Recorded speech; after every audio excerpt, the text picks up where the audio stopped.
लड़की का परिवार अच्छा है। 3 नंद, माता पिता, साथ में 2 छोटे भाई भी हैं। लड़का इंजीनियर है और बहुत पैसे कमाता है। ये सुनते ही नैना के होश उड़ जाते हैं। 3 नंद, 2 छोटे देवर, ऊपर से सास ससुर के साथ मेरा पति, इतना बड़ा परिवार। अरे माँ, इतने बड़े परिवार में तो मैं परेशान ही हो जाऊंगी। काम भी करूँ और उनके ताने भी अलग से सुनो। अरे बेटी, परेशान क्यों होती है? पंडित जी, मेरी बेटी के लिए ससुराल ऐसा दिखाओ जहाँ माता पिता और लड़का इकलौता हो, ताकि मेरी बेटी को ज्यादा परेशानी ना उठानी पड़े। चलिए, अगर ऐसी बात है तो ठीक है, मैं आपको एक अमीर घर का रिश्ता दिखाता हूँ। इकलौता बेटा है, साथ में माता पिता रहते हैं। नैना जैसे ही लड़के की फोटो देखती है, उसे लड़के की तस्वीर अच्छी लगती है। अरे लड़का तो अच्छा है, इकलौता है, परिवार भी छोटा है, और क्या ही चाहिए। माँ, मुझे लड़का पसंद है। ओहो पगली, चलो ठीक है, कोई लड़का तो तुझे पसंद आया। पंडित जी, अब आप इसी लड़के से मेरी बेटी के रिश्ते की बात चलाइए। हाँ हाँ बहन जी, बिल्कुल। फिर क्या था, पंडित उस अमीर घर में जाकर रिश्ते की बात कर लेता है। अब दोनों परिवार एक दूसरे से मिलने लगते हैं और उनका आना जाना लगा रहता है। बहुत जल्द शादी की तारीख भी निकल आती है। मुझे नहीं पता था कि इतनी जल्दी शादी की तारीख भी निकल आएगी। बेटी, अपने ससुराल में जाकर खुश रहना। खुश तो रहूंगी ही माँ, छोटा सा परिवार है, सुबह शाम रोटी, दोपहर में सोना, फिर रात को आराम करना। नैना को बहुत आसान लग रहा था, लेकिन वैसा होने नहीं वाला था। शादी होने के बाद जब अपने ससुराल आती है तो उसका ससुराल में घर बहुत बड़ा होता है, जिसमें उसे सफाई करने में ही बहुत ज्यादा समय लग जाता है। हे भगवान, अमीर घर आने में तो आ गई, लेकिन यहाँ झाड़ू पोछा करते करते ही मेरी कमर टूट गई। तभी आवाज आती है, बहू, ओ बहू, अरे अभी तक तूने नाश्ता नहीं बनाया? नैना फटाफट सफाई करने के बाद अपनी सास के पास जाती है। माँ जी, बस रसोई में ही जा रही हूँ, मैं पहले सफाई कर रही थी। अच्छा सुनो, मेरी नंद और उसके बच्चे आज घर पर आ रहे हैं, उनके नाश्ते के लिए आलू के पराठे बना ले। और हाँ, शिवा आलू के पराठे नहीं खाता, उसे प्याज के पराठे पसंद है, उसके लिए वही बना देना। हेमलता ऐसा कहकर चली जाती है। लो जी, मिल गया ऑर्डर, अब इतने सारे लोगों के लिए पराठे बनाने होंगे।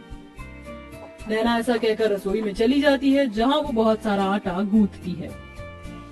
इतना सारा आटा गूंथने में ही मेरे हाथ दुखने लगे, अभी तो इनके पराठे भी बनाने हैं।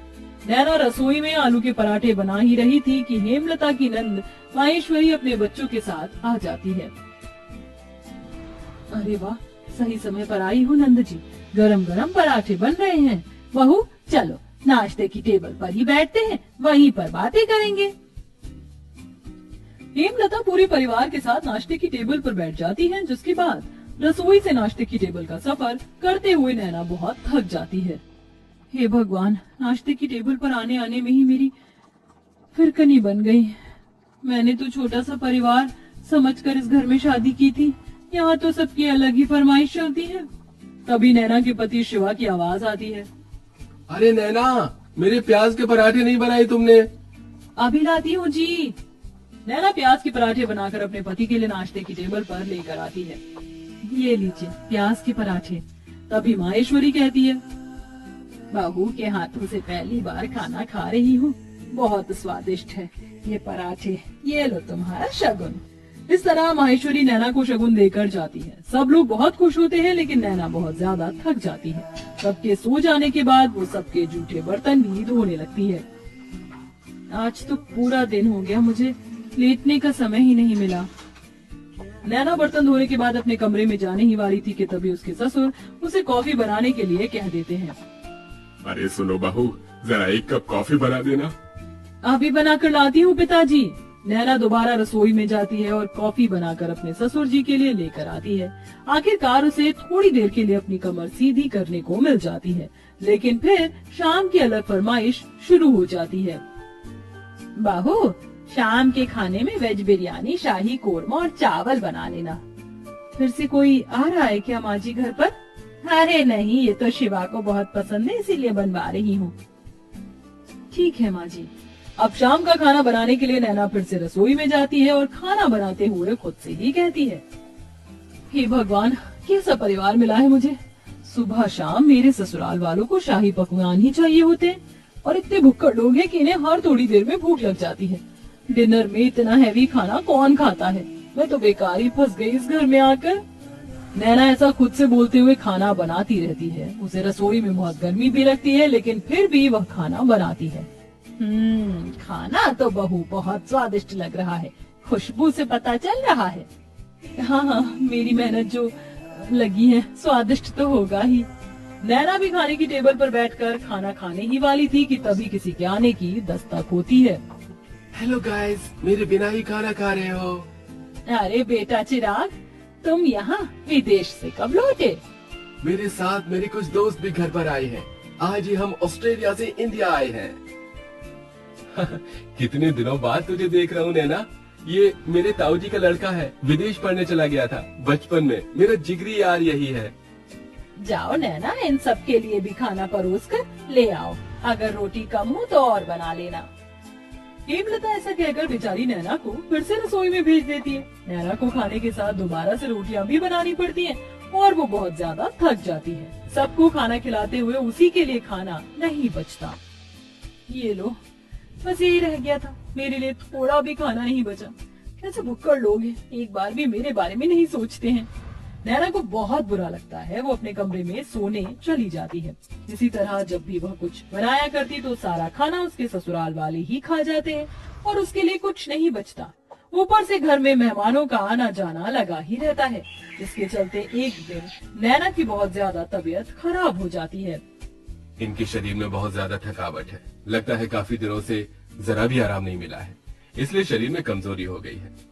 ये मैंने दवाइयाँ दे दी हैं, बस आप इन्हें थोड़ा आराम करने दीजिए, जल्दी ही ठीक हो जाएंगे। डॉक्टर की ये बात सुनने के बाद हेमलता को अपनी गलती का एहसास होता है और वह अपनी बहू के पास जाकर उससे कहती है, जब से तुम इस घर के अंदर आई हो, सारे काम तुम ही देख रही हो। मैंने तो कोई काम नहीं किया है और ये भी नहीं सोचा कि तुम कितनी थक जाती होगी। मुझे माफ कर देना बहू, लेकिन आज से मैं भी तुम्हारी मदद करवाया करूंगी। माँ जी, आपको माफी मांगने की जरूरत नहीं है। मैं इस घर की बहू हूँ और घर की जिम्मेदारी समझना मेरा फर्ज है। नैना इतना कह रही थी कि तभी घर पर उसकी तबीयत के बारे में सुनते ही ताई जी, मौसी जी, बुआ जी सब आ जाती हैं उसकी देख रेख के लिए। हमारे रहते बहू को एक भी काम करने की जरूरत नहीं पड़ेगी। अरे बुआ ताई जी है ना, और मौसी जी भी हैं, हम सब मिलकर सारे काम कर लेंगे। इस तरह सब लोग नैना की बहुत अच्छे से देख रेख करते हैं। नैना को इससे ये समझ आता है कि रिश्तेदारों का आना जाना अच्छा होता है और सबके साथ प्यार प्रेम से रहना भी बहुत जरूरी है। जैसे ही वो ठीक हो जाती है, वो पहले की तरह फिर से घर की सारी जिम्मेदारियां खुद उठा लेती है। चलिए, आप सभी आज खाने की टेबल पर बैठिए। अब मेरी तबीयत बिल्कुल ठीक है। मैं आप सभी के लिए आपकी पसंद का खाना बनाऊंगी। नैना ऐसा कहकर रसोई में चली जाती है। पीछे से हेमलता आती है।